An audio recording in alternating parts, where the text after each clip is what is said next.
Hello everyone, it gives me great pleasure to bring to all of you Monika Halan, the national best-selling author of Let's Talk Money.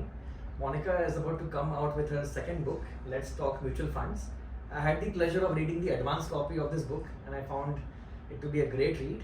Monika has greatly simplified all the jargons and complexities of the mutual fund world and made it very accessible to the layman reader, and I think it's going to greatly help many people get started in their wealth creation journey in the Indian stock market. So, welcome, Monica. Thank you so much. And what a wonderful, you've already read the copy.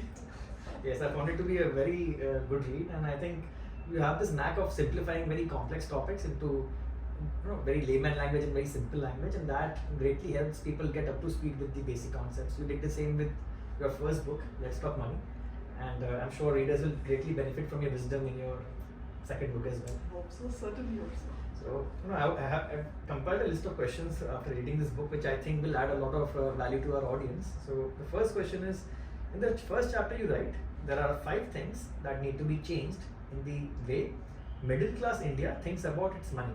Could you please elaborate? When people think of investing, they only think of return.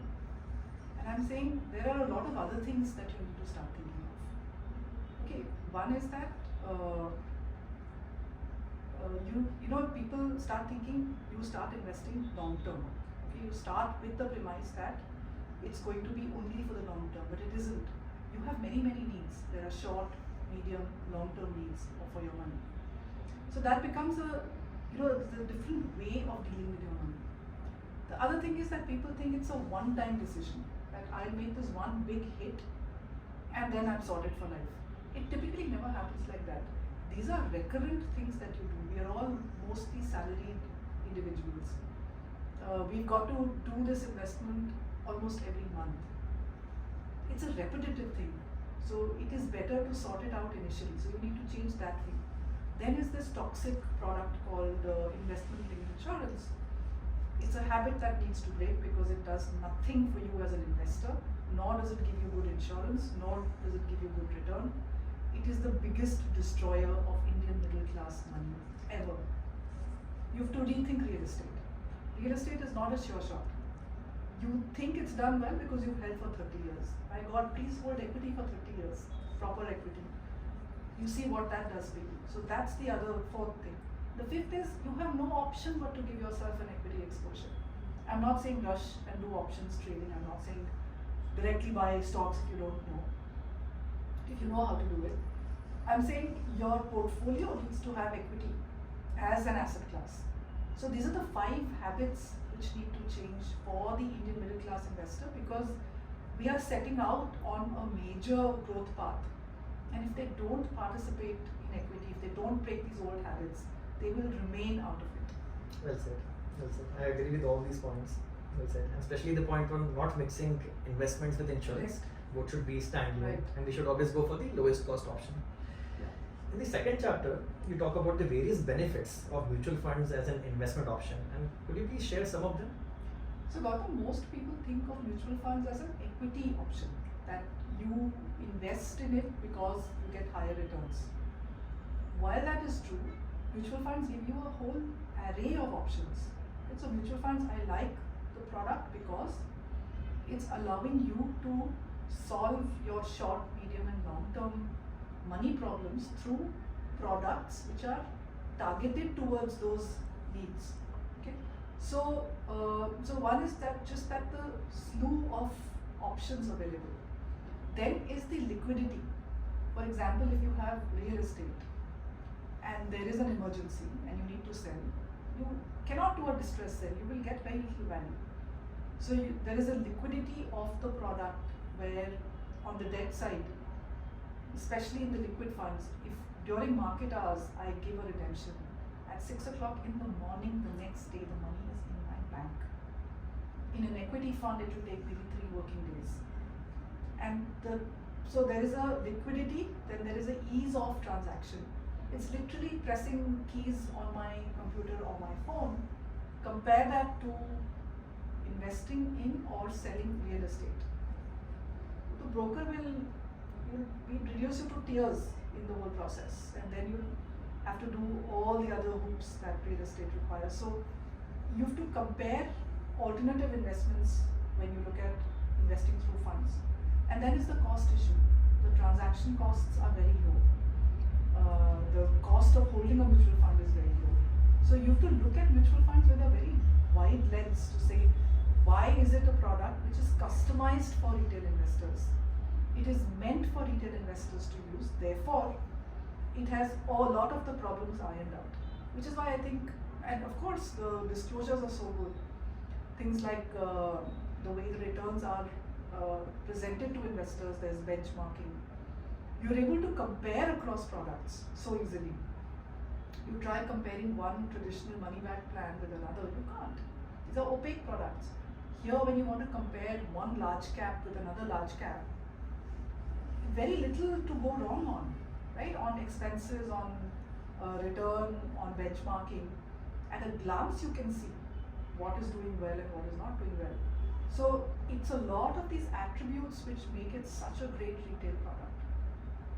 Exactly, especially I like the way you advocate goal-based investing for mutual funds and choosing the different categories as per one's investment objectives. I think that is a very important point to keep in mind. In chapter 3, you talk about how Sebi has always championed investor protection over the years, and the recent regulatory changes for AMCs were a continuation of this trend. Could you speak a bit about the big role played by Sebi in the mutual fund industry? You know, Sebi was set up in the aftermath of the big stock market scam of '92. And I am old enough to have been, it was literally my first job. So my entry into business journalism was trial by fire when this whole boom and bust happened. That was the time that also 91 was the time that we got economic freedom, political freedom 47, 91. And that is the time that the need was felt for a strong regulator to come in. So a lot of things happened. Privatization movement started for the financial sector. And so Sebi was sort of set up as an independent regulator. And the policy thought then was that the mutual funds is a route for Indian retail investors. So therefore we need to protect them from vanishing companies, from fraud, from people running away with money. So the DNA of the regulation, which Sebi has made, has investor protection hard-coded into it. So whether it is the structure of a fund, which is a trust, which means that the investor money is not owned by the AMC, it's held in trust by a trust, and trust laws are one of the strongest in India. Trustees can go to jail, their personal assets can get attached. So no one's going to mess with your money, they're not going to vanish with it. So you have this very good foundation for mutual funds, but you know the financial sector, you know they get up to all sort of monkey tricks. We have a regulator in Sebi who has gone on year after year protecting the rights of individual investors. Retail investors have no idea how to think about what is under the bonnet in terms of costs, in terms of product structures. So in Sebi, we've had a regulator, and this is not just one chairperson, it's across. I have been a part of the Mutual Fund Advisory Committee till last year for about 12 years, and in other capacities. I've been involved with a lot of the regulatory examination process. So mutual funds really is at the heart of Sebi's investor protection effort, because these are the investors who need protection.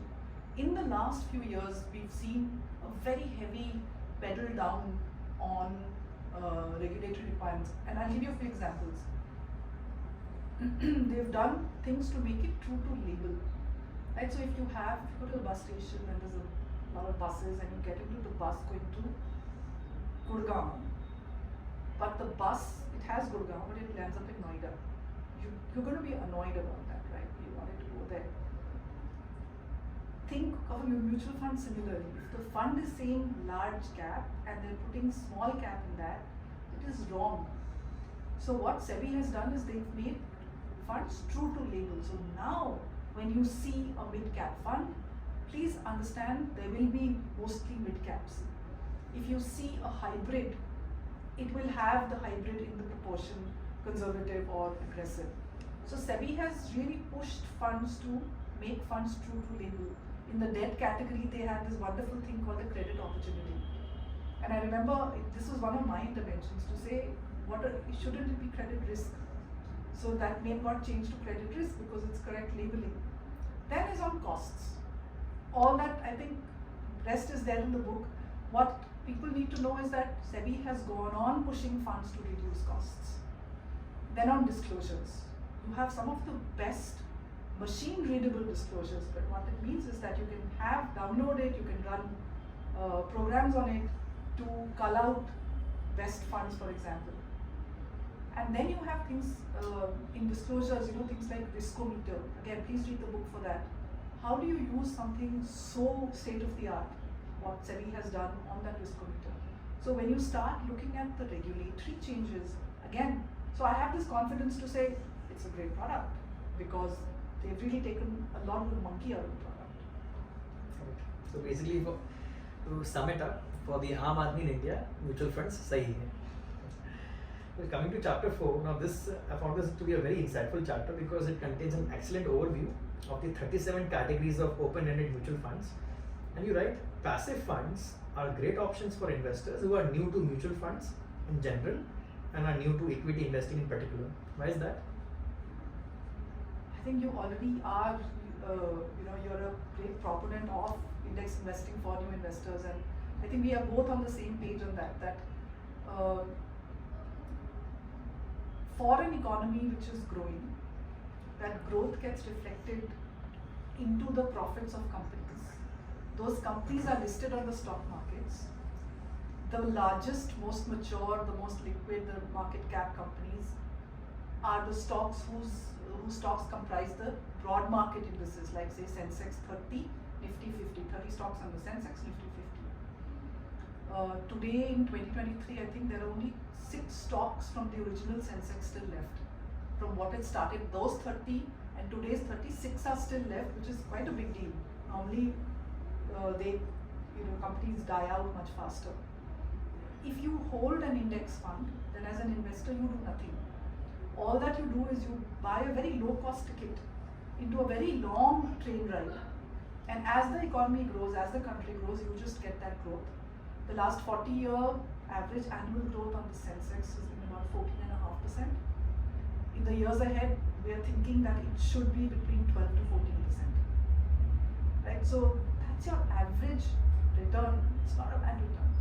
Definitely. And as an active fund manager, I can definitely vouch for the fact that the index has become very difficult to beat over time because of its huge advantage of low cost, and also the Indian benchmark indices, the Sensex and the Nifty, have become much more resilient over time because we have been kicking out all these cyclical businesses, commodity businesses out of the index, all the public sector businesses out of the index, and replacing them with very strong businesses in consumer, IT, and the like. So over a full bull to bear market cycle, it is not easy to beat the Nifty and the Sensex. So I think it's a very good way for the average investor to gain exposure to the growing economy of India.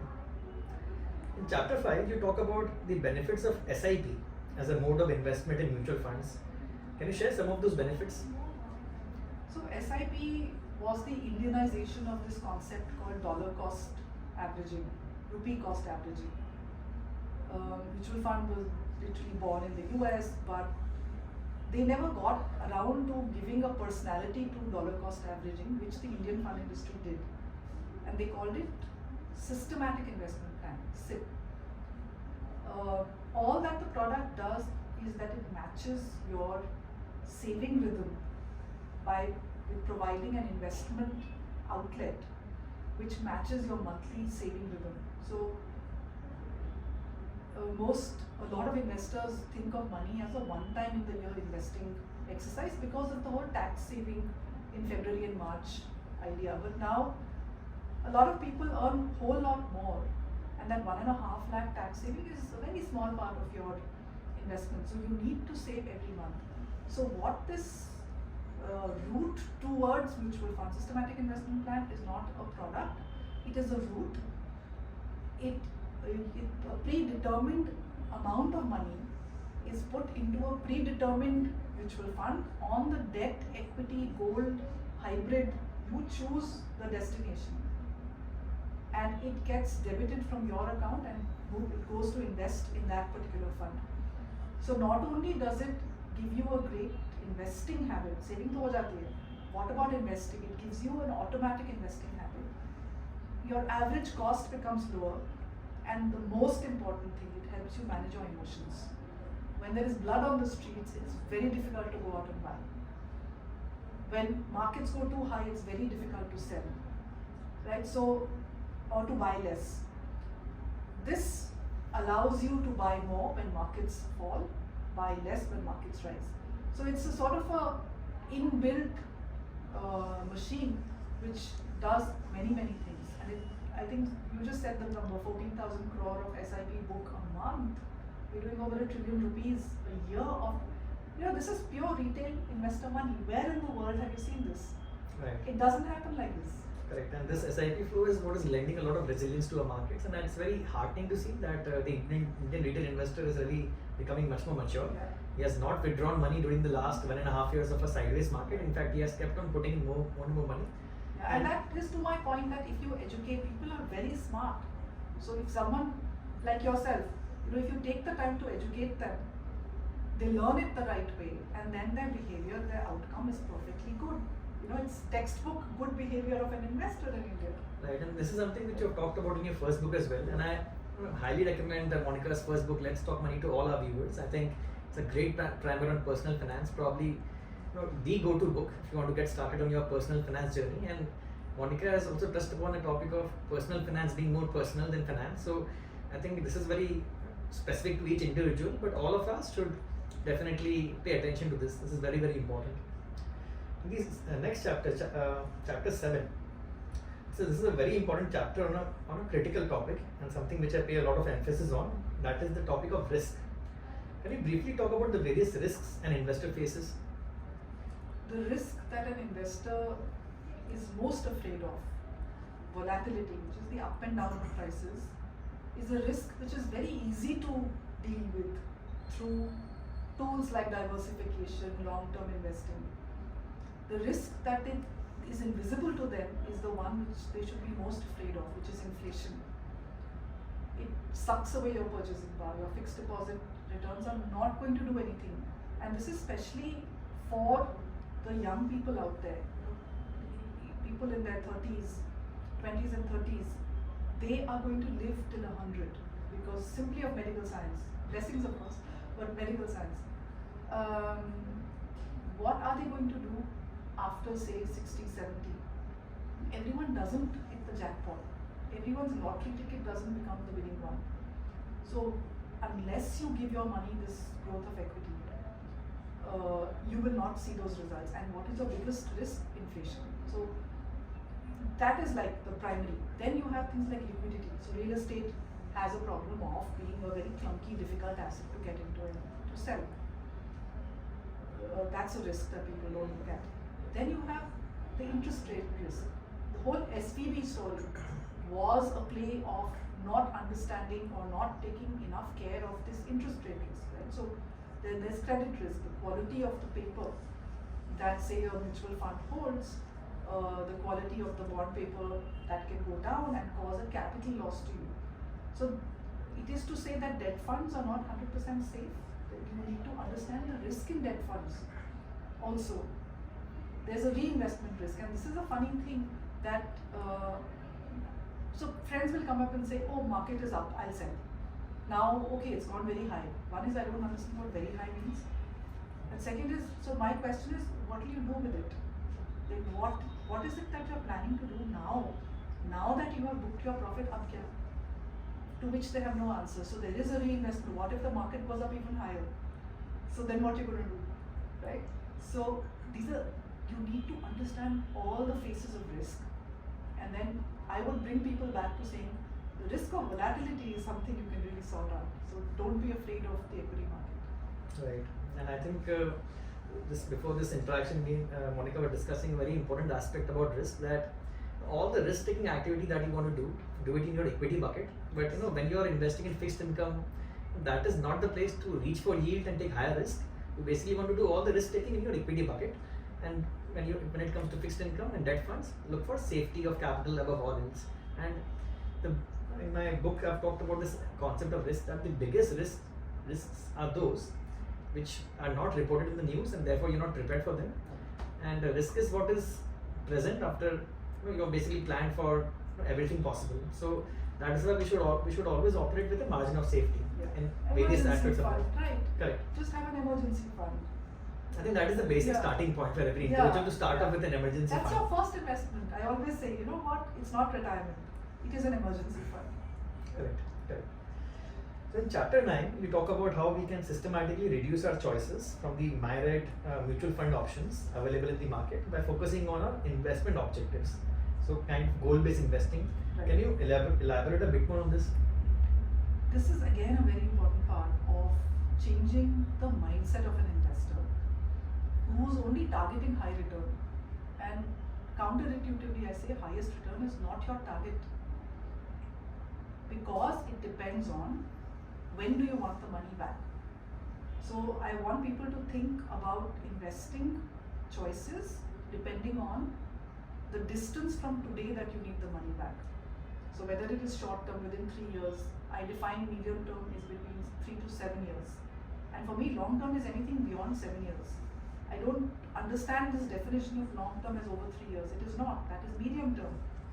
And an equity cycle plays out after 7 years. So those are the 3 milestones that I keep. And then I try and match the mutual fund categories, there are 37 of them, to the short, medium and long term needs that people have. Right? So that my way is to say there are 37 categories. There are 1200 schemes and then thousands of options on that. The options of each of the schemes out there, not options and futures, options of the schemes. Unless you reduce your choice set, you will never make the right decisions.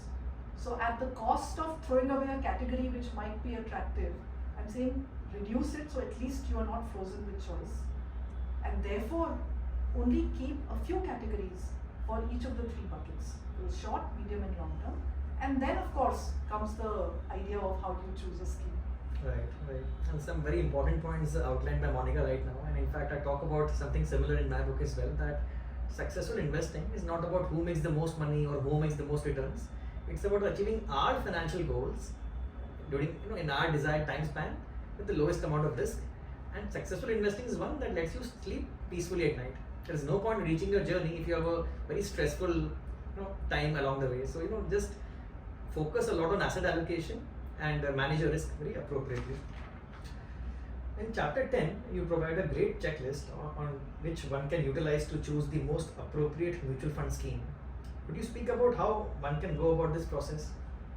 So when you write a book, it's very difficult to have information which is dynamic. It is very difficult to put in like a worksheet. All that, it belongs to the internet, to do that online, real time. But yet I think there is a conceptual roadmap which I've tried to give. So the reader will have to work equally hard. I have worked hard on thinking this through, but the reader will have to work equally hard to personalize this. And I'm saying I'll give you an approach to choosing a scheme, because let's take a category like a large cap. There would be easily 44 mutual funds companies, there will be 44 schemes, 44 schemes. How do you choose out of that?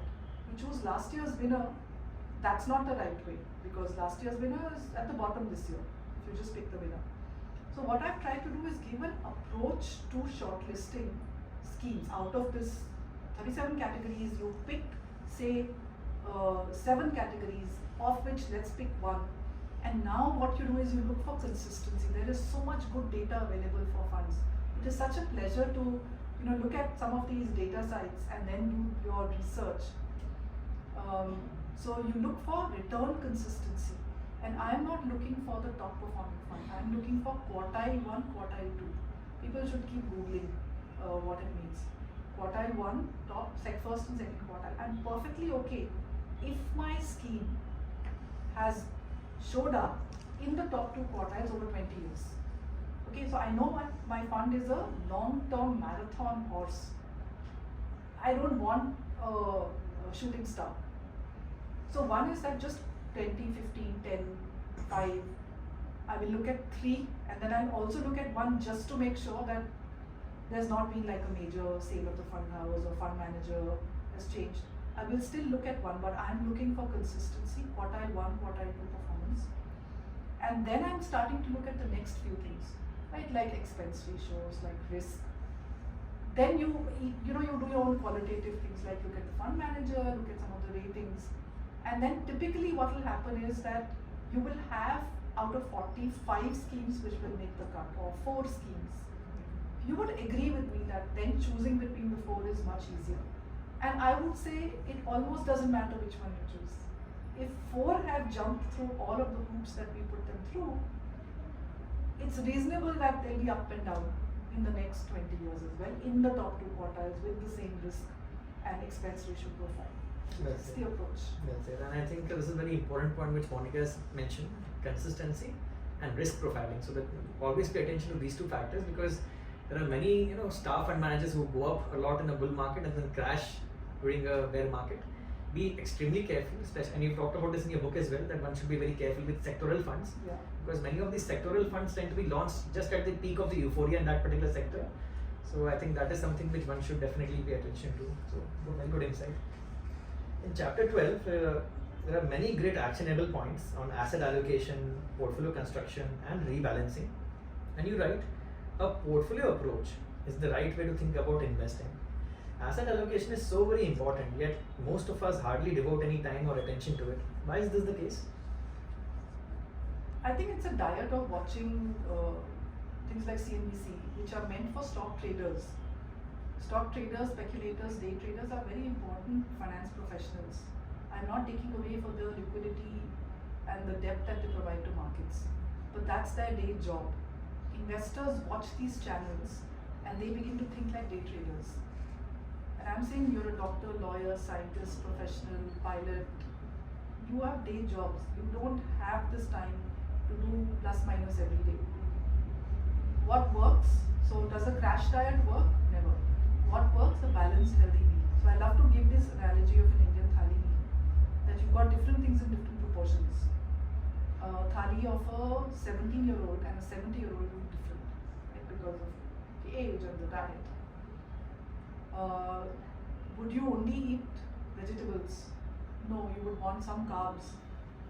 You need protein, you need some return kicker, like pickle, you will need something which is a return kicker. So this portfolio approach is like a thali meal where you have different asset classes, equity, debt, gold, within equity different parts of the market, and then according to your risk capacity, appetite, distance from today, you tweak how much of what you own. So even at 70 you still have some equity, even at 80 you have some equity, but probably less than a person who's in his 30s. So the portfolio approach is very, very important, because you get different attributes of different asset classes in your portfolio. So when, for example, in 2020 the stock markets crashed, if you had had money in your debt funds, in your debt part, you would have actually gone and bought when Sensex was like 29,000. 26,000. Yeah, I mean, who would ever see that number again, right? So it allows you to do that. And also, if you fix your asset allocation, then you know when to book profits. So rebalancing becomes this formula. So I'm taking a very first principle approach. Sort these things out. You get a formula for the rest of your life for investing. Then you have to never ask me which 5 funds to buy and should I sell now. Right. Then you're completely on your own. Correct. I think this is the biggest benefit of sound asset allocation is that we can sleep peacefully at night during times like 2020. Correct. And that is why we should always have adequate exposures to different asset classes depending on their individual risk profiles. So Yes. wonderful, Monika. This was a wonderful interaction. I got to learn a lot, and I'm sure readers will benefit from the immense wisdom in both your books. So I wish all the readers a great learning journey with Monika's book, and wish you all the best success for the upcoming book. Thank you so much. Thank you. Thank you.